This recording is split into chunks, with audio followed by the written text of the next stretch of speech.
నమస్కారం, welcome to Sakshi TV news. ముందుగా headlines.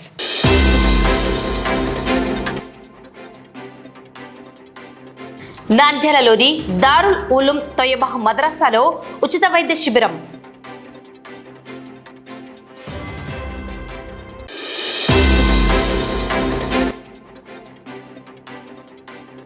Nandyal బొగ్గులైన్ anganwadi కేంద్రాన్ని ఆకస్మికంగా తనిఖీ చేసిన జిల్లా కలెక్టర్ రాజకుమారి గనియా.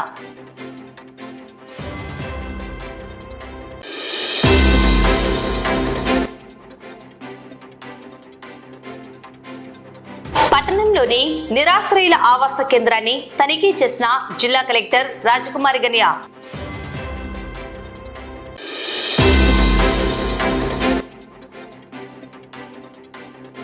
గోరుపై 20 రకాల సూక్ష్మ యోగాసనాల చిత్రాలు అబ్బురపరిచిన చిత్రకారుడు కోటేష్.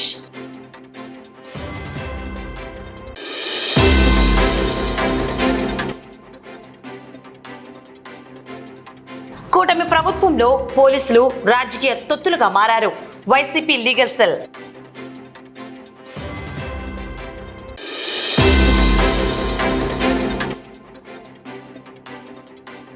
మార్కెట్ యార్డు వేలంలో అధికార పార్టీ నేతల హవాకు భయపడి వెనుకడుగు వేసిన ఇతర పాటాదారులు.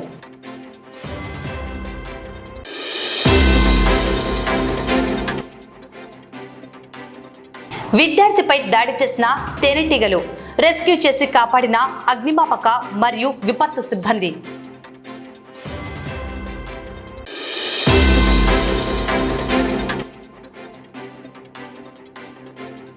ఇల్లు అద్దెకు కావాలంటూ వచ్చి ఒంటరి మహిళపై దాడి, బంగారు గొలుసు అపహరణ.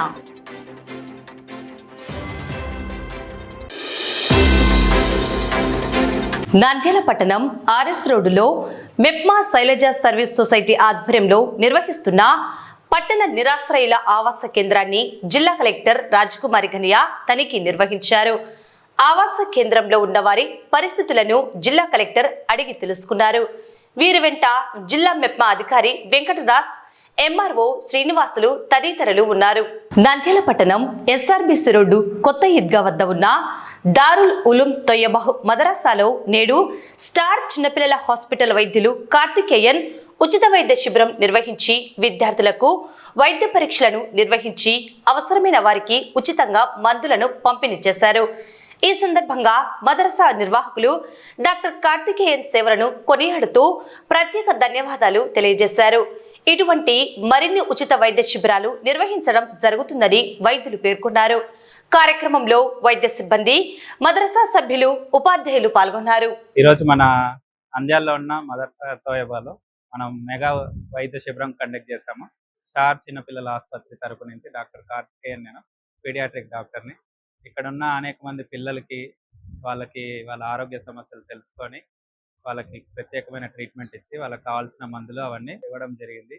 ఈ కార్యక్రమం జరగడానికి వీలు చేసిన ఇక్కడ ఉన్న స్టాఫ్ అందరికీ నా కృతజ్ఞతలు. ఇలాంటి సేవలు ఎప్పుడు చేయాలనేదే మన ఆలోచన. నంద్యాలలో ఎప్పుడు ఇలాంటి సేవలు చేయడానికి ఎప్పుడు మేము సిద్ధంగా ఉంటాము.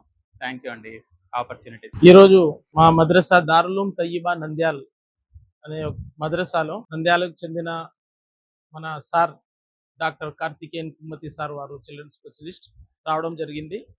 స్టార్ చిల్డ్రన్స్ హాస్పిటల్ ఆధ్వర్యంలో ఈరోజు హెల్త్ చెకప్ ఉచిత వైద్య శిబిరం కూడా ఈరోజు జరిగింది. సార్ వారు మంచి సేవాభావంతో మద్రసాకు రావడము, అదేవిధంగా అండర్ 18 చిల్డ్రన్స్కు పిల్లోళ్లకు దాదాపు 40-50 మంది పిల్లోళ్లకు ఉచితంగా వాళ్ళ హెల్త్ చెకప్ చేసి తర్వాత వాళ్లకు కావాల్సినటువంటి మెడిసిన్ కూడా ఫ్రీగా ఇవ్వడం జరిగింది. ఇది చాలా సంతోషకరమైన విషయము.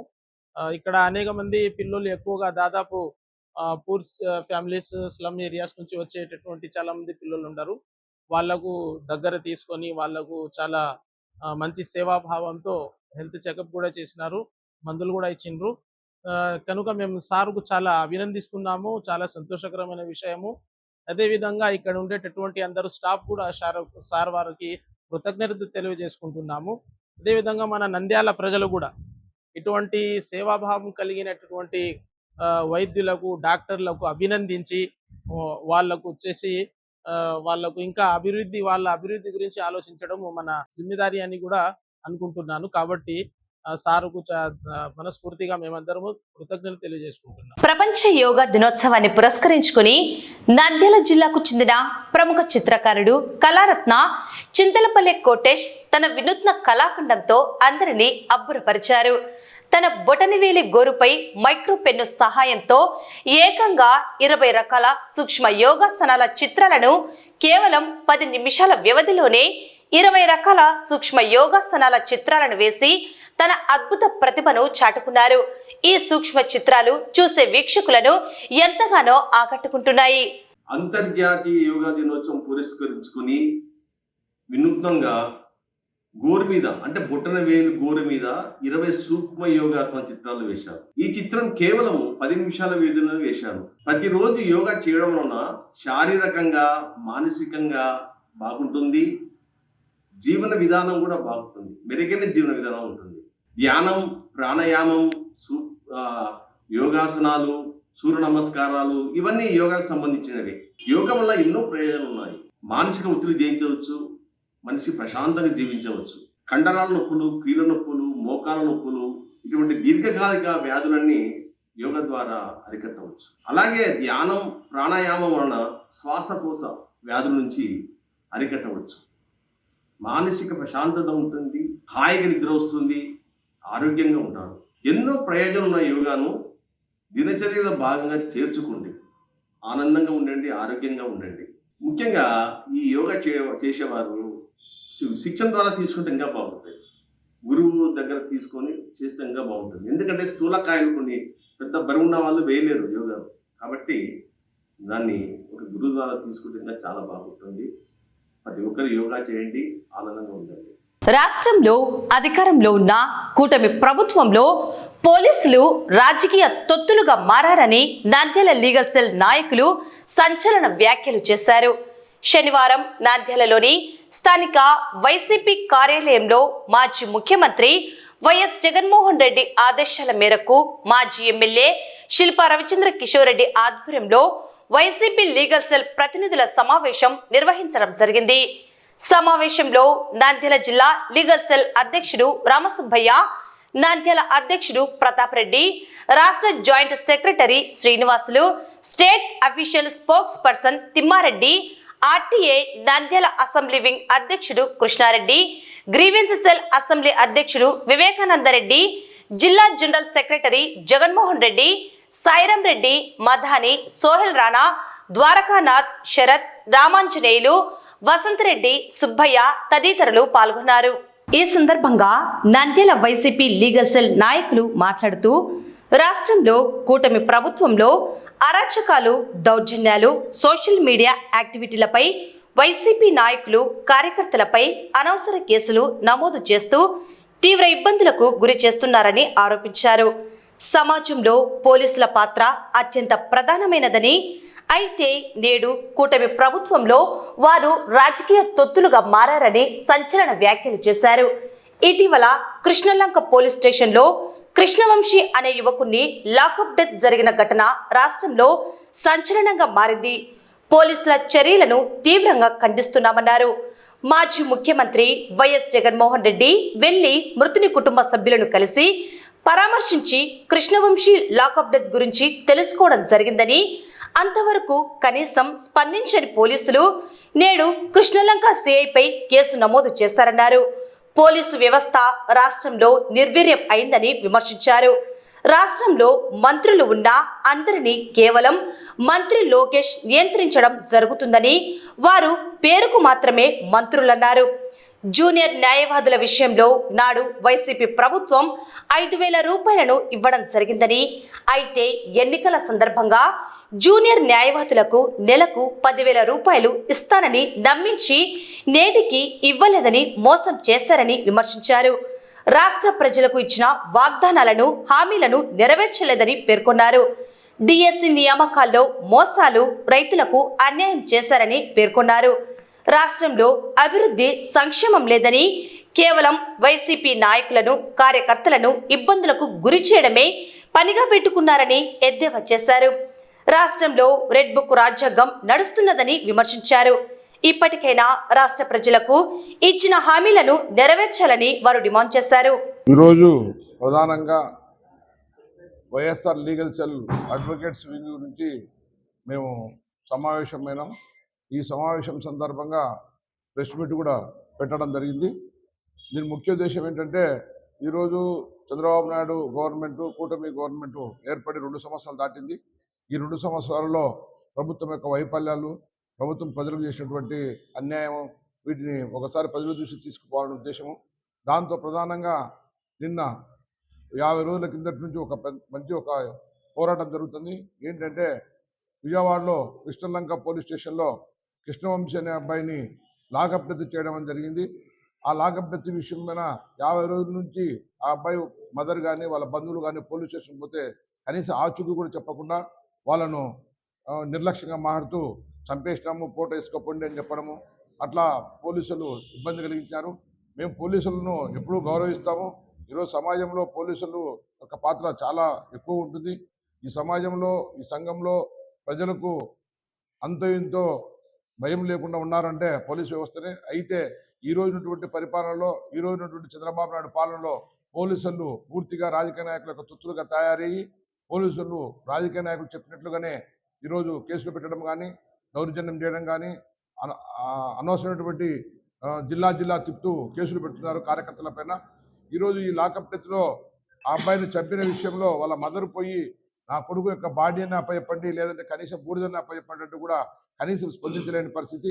50 రోజుల నుంచి ఈ పోరాటం జరుగుతుంది. వాళ్ళ కుటుంబ సభ్యులు పోలీస్ స్టేషన్ పోతున్నారు, ఐఆర్ ఆఫీసర్ను కలుస్తున్నప్పుడు కూడా ఎలాంటి స్పందన లేదు. తీరా ఫైనల్గా వైఎస్ఆర్సీపీ నాయకులు అంబటి రాంబాబు కానీ, అదేవిధంగా వీళ్ళు పోయి డిస్కషన్ చేస్తే దాన్ని మళ్ళా డైవర్ట్ చేసి కుల సంఘాలను తీసుకొస్తున్నారని చెప్పేసి వైఎస్ఆర్సీపీ పైన బురద జల్లే కార్యక్రమం తెలుగుదేశం వాళ్ళు చేసినారు. లాస్ట్ ఫైనల్గా జగన్మోహన్ రెడ్డి గారు ఆమె ఇంటి దగ్గరికి పోయి ఆ అబ్బాయి వాళ్ళ మదర్ను పరామర్శించిన తర్వాతనే ప్రభుత్వము చెల్లించింది. ప్రభుత్వం చెల్లించి ఆ సీఐ పైన కేసు పెట్టడం జరిగింది, ఎఫ్ఐఆర్ రావడం జరిగింది. వన్స్ ఒకసారి సీఐ పైన కేసు పెట్టినారంటే అప్పుడు లాకప్ జరిగినట్టేనని ప్రభుత్వము ఒప్పుకున్నట్టుగానే అయ్యింది. కాబట్టి ఈరోజు పోలీసు వ్యవస్థ, రాజకీయ నాయకుల యొక్క, ఈరోజు నుండి పాలకుల యొక్క మాట విని ఈరోజు వైఎస్ఆర్సీపీ కార్యకర్తల పైన కేసులు పెట్టినారు, అదేవిధంగా సోషల్ మీడియా కార్యకర్తల పైన కేసులు పెట్టినారు, అదేవిధంగా ఎవరైతే తెలుగుదేశం వ్యతిరేకంగా మారితే వాళ్ళందరి మీద కేసులు పెట్టడం జరుగుతుంది. ఈ విషయాలను ఎప్పటికప్పుడు YSR party, YSR legal cell ఖండిస్తూనే ఉన్నాం.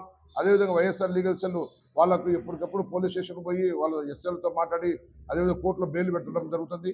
అయినప్పటికీ కూడా ఫైనల్గా ఈరోజు జరిగినటువంటి కృష్ణలంక పోలీస్ స్టేషన్లో జరిగిన లాకప్ డెత్ను ప్రతి ఒక్కరూ దాన్ని ఖండించాల్సినదే.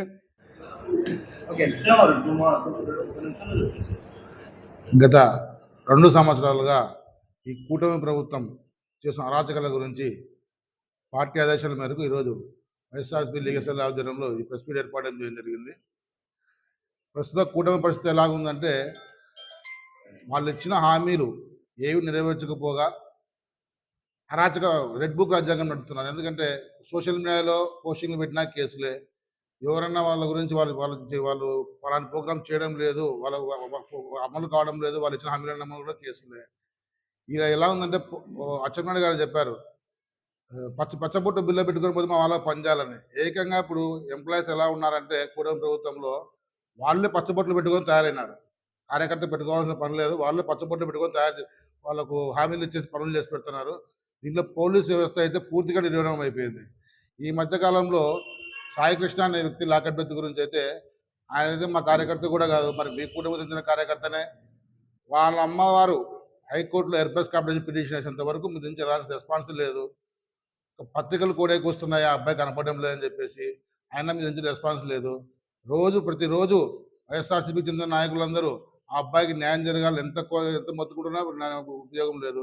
లాస్ట్గా ఆ అబ్బాయిని మీరు పోలీసులు చంపేశారు. పోలీసులకు చంపేస్తే పవర్ ఎవరు ఇచ్చారండి? అంటే మీ కుటుంబ ప్రభుత్వం ఇచ్చిన పవరే కదా. మీరు ఏం అనకపోవడం వల్లే పోలీసులు ఈరోజు ఈ విధంగా తయారవుతున్నారు. జగన్మోహన్ రెడ్డి గారు వచ్చేంత వరకు, వాళ్ళని పరామర్శించేంత వరకు కనీసం మీరు కేసు కూడా కట్టలేదు. ఎప్పుడైతే జగన్మోహన్ రెడ్డి గారు వచ్చి పరామర్శిస్తారో అప్పుడు వీళ్ళ చలనం వస్తుంది. వీళ్ళకి ఎక్కడ క్రెడిట్ పోతుందో ఏం కథనని చెప్పేసి ఇంతవరకు ఆ సీఏ సస్పెండ్ అంటారు, ఒక రోజేమో రిమూవ్ ఫర్ సర్వీస్ అంటారు. ఈరోజు జగన్మోహన్ రెడ్డి గారు వస్తేనే కేసులు కడితే చంద్రబాబు నాయుడు గారు పిలిపించుకుంటారు. అంటే జగన్మోహన్ రెడ్డి గారు వచ్చేంత వరకు మీకు ప్రజలు గుర్తుకురారు. మీ పాలన ఎలా ఉందంటే ప్రజలకు ఏమి చేయడం లేదు. మీ పాలన అంతా మీ కార్యకర్తలు దోచుకో దాచుకో అంతే మీ పరిస్థితి. ప్రస్తుతం మీ పరిస్థితి ఇలాగే ఉంది. పవన్ కళ్యాణ్ గారు కూటమి ప్రభుత్వం ఏర్పాటు చేయకముందు ఏం జరిగినా గొంతెత్తుకుని స్టేజ్ మీద గట్టిగా అరిచేవారు, అన్యాయం జరిగింది అన్యాయం జరిగిందని. మరి ఈరోజు ఆయన ఎక్కడికి వెళ్ళినాడు? ఈరోజు ఏపీలో ఇంత అరాచక పాలన జరుగుతుంటే తెలంగాణలో మీటింగ్ పెడతారంటాడు ఆయన. ఏపీలో మీకు జరుగుతున్న అన్యాయాలు కనపడడం లేదా పవన్ కళ్యాణ్ గారికి? ఇదంతా లోకేష్ గారి కన్సర్న్లోనే జరుగుతుంది. ఇలాగే కూటమి ప్రభుత్వంలో అన్యాయాలు జరిగినాయంటే మటుకు ప్రజలు వాళ్ళకి చైతన్యం వస్తుంది, తిరగబడతారు, మీకు వాళ్ళే సరైన బుద్ధి చెప్తారు. ఇప్పటికైనా కూటమి ప్రభుత్వం పెద్దలు ఇవన్నీ మానుకొని ప్రజలకు ఏం చేయాలని ఆలోచించండి.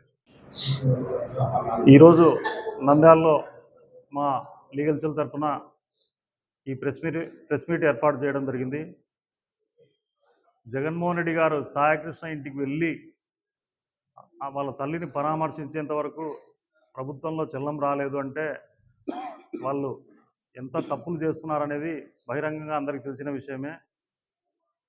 గవర్నమెంట్కు చిత్తశుద్ధి ఉంటే ఈ కేసును ఫాస్ట్ ట్రాక్ కోర్టుకు అప్పగించి త్వరగా దాంట్లో నిందితులు ఎవరెవరు ఉన్నారో వాళ్ళందరినీ శిక్షించేదాకా వదిలిపెట్టకుండా వాళ్ళు వాళ్ళ నిజ నిర్ధారణ చేసుకోవాల్సిందిగా కోరుకుంటూ సెలవు తీసుకుంటారు. ముఖ్యంగా ఈ కూటమి ప్రభుత్వం అధికారంలోకి వచ్చి 2 సంవత్సరాలు పూర్తి అయినది. 2 సంవత్సరాల కాలంలో ముఖ్యంగా మా లీగల్ సెల్ తరఫున మా న్యాయవాదులకైతే జూనియర్ న్యాయవాదులకు 10,000 రూపాయలు ఇస్తానని చెప్పాడు. గతంలో జగన్మోహన్ రెడ్డి గవర్నమెంట్లో ప్రతి జూనియర్ న్యాయవాదికి 3 సంవత్సరాల పాటు నెలకు 5,000 రూపాయలు క్రమం తప్పకుండా ఇచ్చేవాడు. ఆ హామీ అబద్ధపు హామీ ద్వారా 10,000 రూపాయలు నేను ఇస్తానని చెప్పి అధికారంలోకి రావడం జరిగింది. కానీ ఇప్పటి వరకు ఎటువంటి స్టైఫండ్ అనేది జూనియర్ న్యాయవాదులకు అందడం లేదు. ఒక్కొక్క జూనియర్ న్యాయవాదికి 2,40,000 రూపాయలు బకాయి ఉండడం జరిగింది.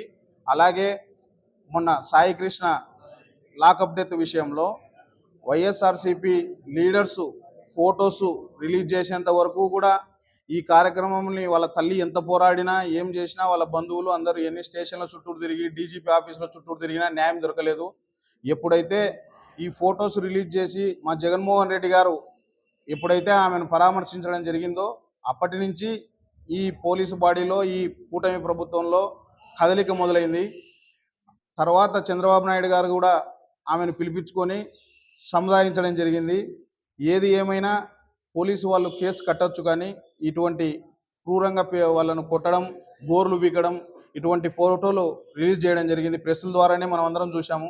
ఇటువంటి కార్యక్రమాలు ఎప్పుడూ కానీ పోలీసులు పార్టీలు అనుకూలంగా వాళ్లకు సపోర్ట్ చేస్తే రేపొద్దున భవిష్యత్తులో వీరు ఇబ్బంది పడాల్సిన అవసరం వస్తుంది. రేపొద్దున అడ్వకేట్స్ కానీ ఇంకొకరు కానీ హైకోర్టులలో వేసి వీళ్ళ ఉద్యోగానికి ఇబ్బంది లేకుండా తెచ్చుకోకూడదనేటువంటి అని మా వైఎస్ఆర్సీపీ లీగల్ సెల్ తరఫున తెలియజేస్తున్నాము.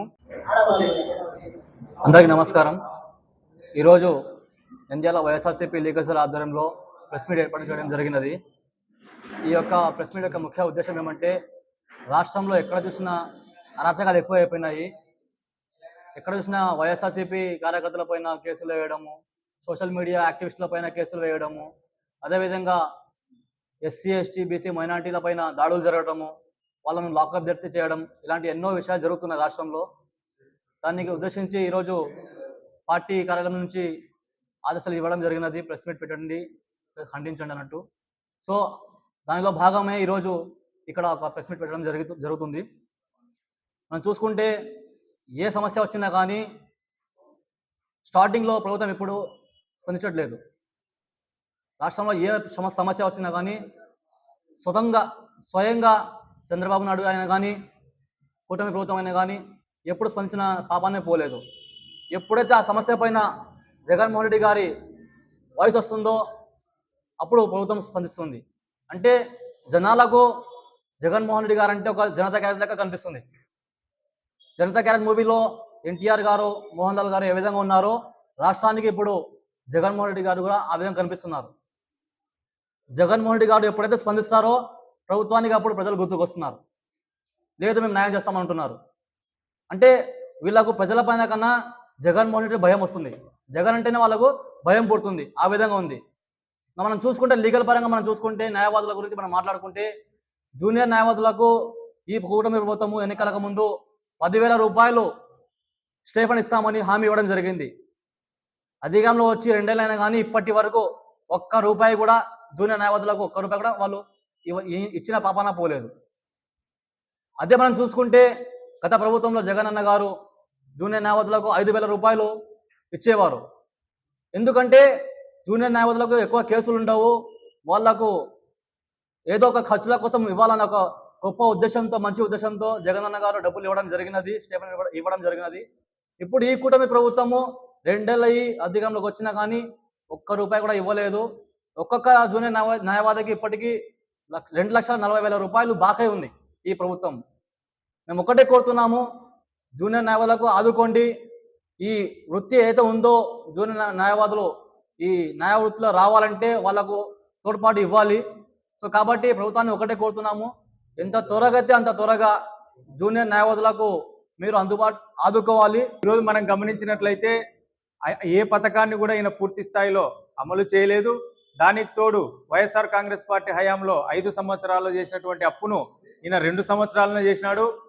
విద్య అయితేనేమి, వైద్యం అయితేనేమి, ఫీజు రియంబర్స్మెంట్ అయితే, ఆరోగ్యం, అన్నీ కూడా ఏ వ్యవస్థ కూడా పూర్తిగా నిర్వీర్యమైపోయింది ఈ ప్రభుత్వంలో. కాబట్టి మధ్యతరగతి పైవారు ఎవరైతే మేధావి వర్గం ఉన్నారో వారు ఈరోజు అప్పుల గురించి అయితేనేమి, తర్వాత గ్యాసు, తర్వాత మనకు పెట్రోలు, డీజిలు ఇవన్నీ కూడా పెరగడము, నిత్యావసర వస్తువులు ధరలు పెరగడం, వ్యవసాయంలో ఎటువంటి లాభసాటి లేకపోవడం, వీళ్ళిచ్చిన హామీలు అమలు చేయకపోవడం కూడా అన్ని వర్గాల వారు గమనించాలని, వాటితో పాటు ముఖ్యంగా మహిళలకు అనేకమైనటువంటి హామీలు ఇచ్చారు. 18 దాటి 59 సంవత్సరాల లోపు వారికి ఎంతమంది ఉంటే అంతమందికి 1,500 చెప్పారు, ఆ పథకం లేదు. 50 సంవత్సరాల వరకు బీసీ, ఎస్సీ, ఎస్టీ మైనార్టీలకు 50 సంవత్సరాలకే పింఛన్ ఇస్తా అని చెప్పి ఆ పథకాన్ని కూడా ప్రారంభించలేదు. ఈ విధంగా చెప్పుకుంటూ పోతే ఇప్పుడు గమనించినట్లయితే రీసెంట్గా ఇక్కడ మనకు నంద్యాల జిల్లాలోనే ఒక పాప మనకు అప్పుడు మిస్ అయిపోయి ఇప్పటికి కూడా ఆచూకీ లేదు. అదేవిధంగా ఇప్పుడు అటు సైడ్ ఈస్ట్ గోదావరి దగ్గర ఒక పాప మిస్ అయిపోయి 10 రోజులైనా సరే ఆచూకీ లేదు. ఒక పక్క లాకప్ డెత్తులు, ఒక పక్క మిస్సింగ్ కేసులు, మరో పక్క సచివాలయ ఉద్యోగులు అయితేనే మిగతా ఉద్యోగులు కూడా ఒత్తిడి తట్టుకోలేక ఉద్యోగస్తులు కూడా ఆత్మహత్యలు చేసుకోవడం, ఇట్లా అన్ని వర్గాల్లో కూడా నిరాశ, నిస్పృహ ఏ విధంగా తారాస్థాయికి చేరిందో మనమందరం గమనిస్తున్నాం. కాబట్టి ప్రజలందరూ కూడా ఈ పరిపాలన మీద ఒకసారి వాళ్ళే ఆలోచించుకొని చర్చించుకోవాలని చెప్పేసి కూడా మేము ఈ సందర్భంగా తెలియజేసుకుంటాం. మరీ ముఖ్యంగా జూనియర్ న్యాయవాదులు చాలామంది అప్పుడు జగన్మోహన్ రెడ్డి గారు 5,000 ఇస్తే ఈయన 10,000 ఇస్తా అని చెప్పడంతో ఎక్కువ మంది కూడా ఈ ప్రొఫెషన్లోకి రావడం జరిగింది. 2 సంవత్సరాలు అయినా కూడా కనీసం పథకాన్ని ప్రారంభం కూడా చేయలేదు. ఈ పథకాన్ని కూడా ప్రారంభించి వారికి ప్రభుత్వం వెన్నుదన్నుగా ఉండాలని చెప్పేసి కోరుకుంటున్నాం. లేని పక్షంలో భవిష్యత్తులో పార్టీ ఆదేశానుసారం ఎంత పెద్ద స్థాయిలో అయినా సరే ఉద్యమం చేయడానికి మేమంతా సిద్ధం అని చెప్పేసి కోరుకుంటున్నాం. ఈ అవకాశం ఇచ్చినటువంటి పెద్దలకు ధన్యవాదాలు. Thank you. చిన్నారుల సమగ్ర వికాసానికి, ఆరోగ్య రక్షణకు అంగన్వాడీ కేంద్రాలు అత్యంత కీలక వేదికలని నంద్యాల జిల్లా కలెక్టర్ రాజకుమారి గని అన్నారు. శనివారం నంద్యాల పట్టణం బొగ్గులెన్ ప్రాంతంలోని అంగన్వాడీ కేంద్రాన్ని కలెక్టర్ స్వయంగా పరిశీలించారు. ప్రభుత్వం అందిస్తున్న సదుపాయాల వినియోగం, చిన్నారులకు అందుతున్న సేవలు, పోషకాహార పంపిణీ విధానాన్ని ఆమె క్షుణ్ణంగా సమీక్షించారు. ఈ సందర్భంగా కలెక్టర్ మాట్లాడుతూ కేంద్రంలో పరిశుభ్రత ప్రమాణాలను మరింత మెరుగుపరచాలని సిబ్బందిని ఆదేశించారు. పిల్లలు శారీరకంగా, మానసికంగా ఆరోగ్యవంతంగా ఎదగాలంటే తల్లిదండ్రులు వారిని క్రమం తప్పకుండా అంగన్వాడీలకు పంపాలని విజ్ఞప్తి చేశారు. జిల్లా వ్యాప్తంగా 6 ఐసిడిఎస్ ప్రాజెక్టుల పరిధిలో మొత్తం 1,663 అంగన్వాడీ కేంద్రాలు నడుస్తున్నాయని, వీటి ద్వారా గర్భిణీలు, బాలింతలు, చిన్నారులకు నాణ్యమైన సేవలు అందుతున్నాయని కలెక్టర్ వివరించారు. ఇంధన పొదుపు, సురక్షిత వంట విధానాల కోసం ప్రభుత్వం ప్రత్యేకంగా యుటెన్సిల్స్ కిట్లతో పాటు ఇండక్షన్ స్టవ్లను కూడా అందించిందని ఆమె పేర్కొన్నారు. చిన్నారులకు పాలు, గుడ్లు, పౌష్టికాహారంతో పాటు ఆటపాటల ద్వారా ప్రాథమిక విద్య నైపుణ్యాలను నేర్పిస్తున్నట్లు కేంద్ర సిబ్బంది కలెక్టర్కు వివరించారు. మన జిల్లాలో 1,663 అంగన్వాడీ సెంటర్స్ ఉన్నాయి. 6 ప్రాజెక్ట్స్ పరిధిలో ఉన్నాయి. మన రాష్ట్ర ప్రభుత్వం ప్రతి అంగన్వాడీ సెంటర్కి చిన్న పిల్లలకి కుక్ చేసి పెట్టడానికి ఒక చక్కని యుటెన్సిల్స్ కిట్ అలాగే ఇండక్షన్ స్టవ్ కూడా ఎనర్జీ కన్జర్వేషన్లో భాగంగా ఇండక్షన్ స్టవ్ కూడా ప్రమోట్ చేస్తూ అన్ని అంగన్వాడీ సెంటర్స్కి మనం ఇచ్చాం. సో ఆ యూటిలైజేషన్ ఎలా ఉంది ఏంటి అంగన్వాడీ సెంటర్స్ది అని చెప్పి ఈరోజు ఇక్కడ మన బుగ్ లైన్లో ఉన్న అంగన్వాడీ సెంటర్ని చూడడానికి వచ్చాము. వీళ్ళకి యుటెన్సిల్స్ కిట్ అందింది, అలాగే ఇండక్షన్ స్టవ్ కూడా అందింది. ప్రాపర్గా యూటిలైజ్ చేస్తున్నారు. క్లెన్లీనెస్ ఇంకా చాలా ఇంప్రూవ్ చేయాల్సింది ఉంది. పిల్లలు కూడా అంగన్వాడీకి రావడము తల్లిదండ్రులు కూడా సహకరించాలి. ఎందుకంటే ఇక్కడ చాలా చక్కని న్యూట్రిషియస్ ఫుడ్ వాళ్ళకి మనం ఇస్తున్నాం. మిల్క్ ఇస్తాం, ఎగ్ ఇస్తాం, మధ్యాహ్నం భోజనం పెడతాం, ఆటపాటలు చెప్తాం. కాబట్టి వాళ్ళు మానసికంగా ఉల్లాసంగా ఉంటారు, శారీరకంగా కూడా ఉల్లాసంగా ఉంటారు. 1వ తరగతి జాయిన్ అవ్వడానికి సిద్ధంగా ఉంటారు. దీనికి అనుగుణంగా తల్లిదండ్రులు కూడా ప్రభుత్వం ఇస్తున్న ఈ అంగన్వాడీలో ఇస్తున్న ప్రతి ఒక్కరిని కూడా సద్వినియోగపరుచుకుని పిల్లల్ని పంపించవలసిందిగా కోరుతున్నాను. నంద్యాల వ్యవసాయ మార్కెట్ యార్డులో నిర్వహించిన బహిరంగ వేలంపాట తీవ్ర వివాదాస్పదంగా మారింది. అధికార టీడీపీ నేతల కనుసన్నల్లోనే ఈ వేలంపాట అంతా ఏకపక్షంగా సాగిందనే విమర్శలు వెల్లువెత్తుతున్నాయి. అధికారుల సమక్షంలోనే ఈ ప్రక్రియ జరిగినప్పటికీ టీడీపీ నాయకుల హవా చూసి సాధారణ పాటాదారులు భయపడిపోయారని, దీంతో వేలంపాట దక్కించుకోలేక వెనుదిరిగారని స్థానికంగా చర్చ నడుస్తోంది. ఎన్నడూ లేని విధంగా ఈ వేలంపాట పూర్తిగా వన్ సైడ్ గా సాగడం గమనార్హం. మరోవైపు ఈ వేలం ప్రక్రియలో నంద్యాల వ్యవసాయ మార్కెట్ యార్డు మాజీ చైర్మన్ హరిబాబు పాల్గొనడంపై పలు అభ్యంతరాలు వ్యక్తమవుతున్నాయి. చైర్మన్ హరిబాబు పదవీ కాలం ఈ నెల 2వ తేదీలోనే అధికారికంగా ముగిసిపోయిందని, ఈ విషయం సంబంధిత ఉన్నత అధికారులకు స్పష్టంగా తెలిసినప్పటికీ పదవీ కాలం ముగిసిన వ్యక్తిని అధికారిక వేలంలో ఎలా అనుమతిస్తారంటూ విమర్శలు వస్తున్నాయి. జేడీ మార్కెట్ యార్డు మేనేజర్ మరియు ఇతర సిబ్బంది సమక్షంలోనే ఇదంతా జరగడం గమనార్హం. నిబంధనలను పక్కన పెట్టి అధికార పార్టీ నేతలకు అధికారులు తలొగ్గడంపై ఇప్పుడు తీవ్ర విమర్శలు వ్యక్తమవుతున్నాయి. నంద్యాల పట్టణంలోని హనీఫ్ నగర్లో శనివారం ఒక్కసారిగా కలకలం రేగింది. స్థానిక వాటర్ ట్యాంకు పైభాగానికి వెళ్లిన షేక్ మాస్ అనే విద్యార్థిపై అక్కడ ఉన్న తేనెటీగలు ఒక్కసారిగా మూకుమ్మడిగా దాడి చేశాయి. తేనెటీగల దాడి తట్టుకోలేక ఆ విద్యార్థి గట్టిగా కేకలు వేయడంతో గమనించిన స్థానికులు వెంటనే అప్రమత్తమయ్యారు. సమయం వృధా చేయకుండా స్థానికులు అగ్నిమాపక మరియు విపత్తు నిర్వహణ సిబ్బందికి సమాచారం అందించారు. సమాచారం అందిన వెంటనే హుటాహుటిన ఘటనా స్థలానికి చేరుకున్న అగ్నిమాపక సిబ్బంది అత్యంత చాకచక్యంగా వ్యవహరించి వాటర్ ట్యాంకు పైకి చేరుకున్నారు. తీవ్రంగా గాయపడి అపస్మారక స్థితిలోకి వెళ్లిన విద్యార్థిని సురక్షితంగా కిందకు దించి రెస్క్యూ చేశారు. ప్రస్తుతం అపస్మారక స్థితిలో ఉన్న విద్యార్థి షేక్ మాస్ను చికిత్స నిమిత్తం స్థానిక ఆసుపత్రికి తరలించారు. వైద్యులు అత్యవసర చికిత్స అందిస్తున్నారు. సకాలంలో స్పందించి విద్యార్థి ప్రాణాలు కాపాడిన అగ్నిమాపక మరియు విపత్తు నిర్వహణ సిబ్బందిని, స్థానికులను పట్టణ ప్రజలు అభినందిస్తున్నారు. నంద్యాల పట్టణంలో ఒంటరి మహిళలను టార్గెట్ చేస్తూ సినిమా ఫక్కీలో జరిగిన ఓ చైన్ స్నాచింగ్ ఘటన తీవ్ర కలకలం రేపుతోంది. ఇల్లు అద్దెకు కావాలంటూ నమ్మబలికిన ఓ గుర్తు తెలియని దుండగుడు మహిళపై దాడి చేసి 2.5 తులాల బంగారు గొలుసును దొంగలించుకుపోయాడు. పూర్తి వివరాల్లోకి వెళ్తే నంద్యాల పట్టణంలోని బాల్కొండ హాల్ సమీపంలో చరిత అనే మహిళ నివాసం ఉంటుంది. గత కొన్ని రోజులుగా వారి ఇల్లు అద్దెకు ఇవ్వబడునని బోర్డు పెట్టడంతో ఆ గుర్తు తెలియని వ్యక్తి ఆమె వద్దకు వచ్చాడు.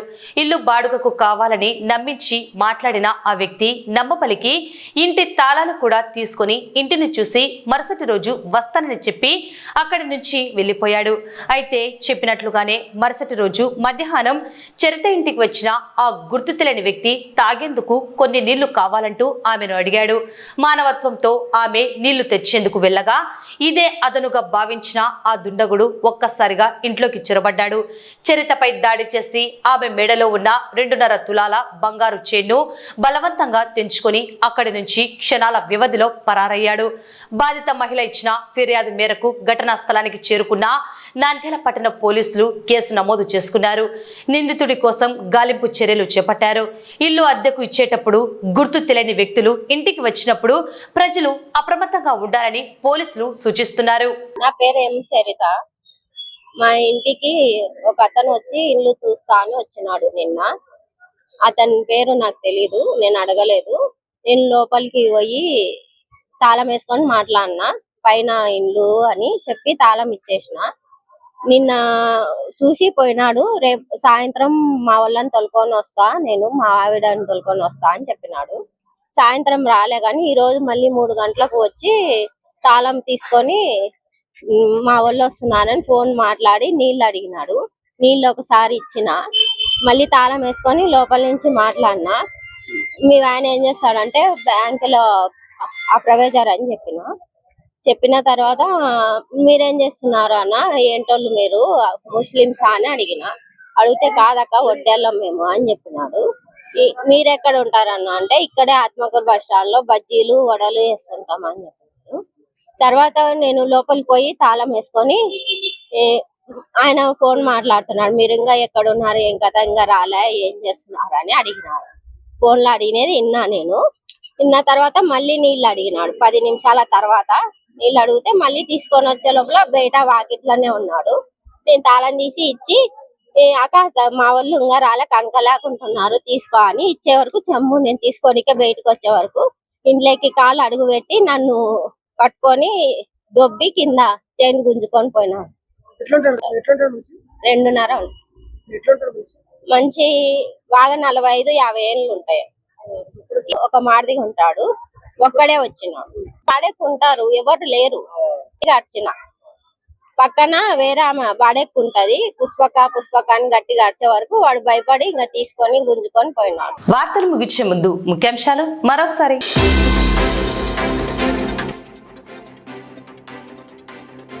నంద్యాలలోని దారుల్ ఉలూం తొయబా మద్రసాలో ఉచిత వైద్య శిబిరం.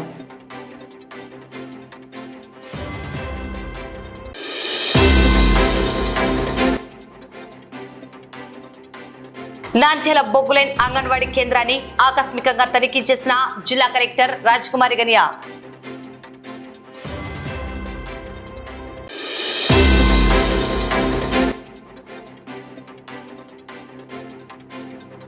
పట్టణంలోని నిరాశ్రయుల ఆవాస కేంద్రాన్ని తనిఖీ చేసిన జిల్లా కలెక్టర్ రాజకుమారి గనియా.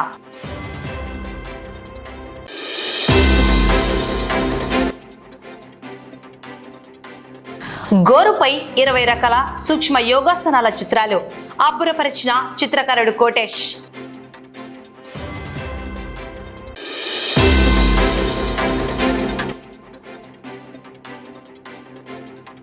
కూటమి ప్రభుత్వంలో పోలీసులు రాజకీయ తొత్తులుగా మారారు. YCP legal cell.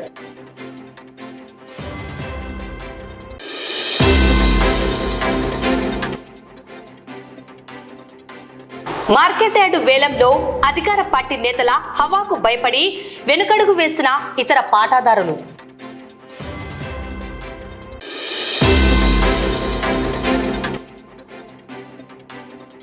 విద్యార్థిపై దాడి చేసిన తేనెటీగలు రెస్క్యూ చేసి కాపాడిన అగ్నిమాపక మరియు విపత్తు సిబ్బంది.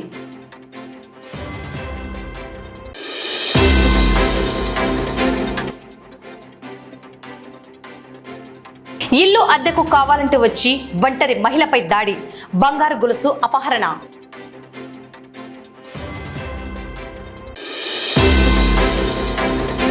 ఈ వార్తలు ఇంతటితో సమాప్తం. నమస్కారం.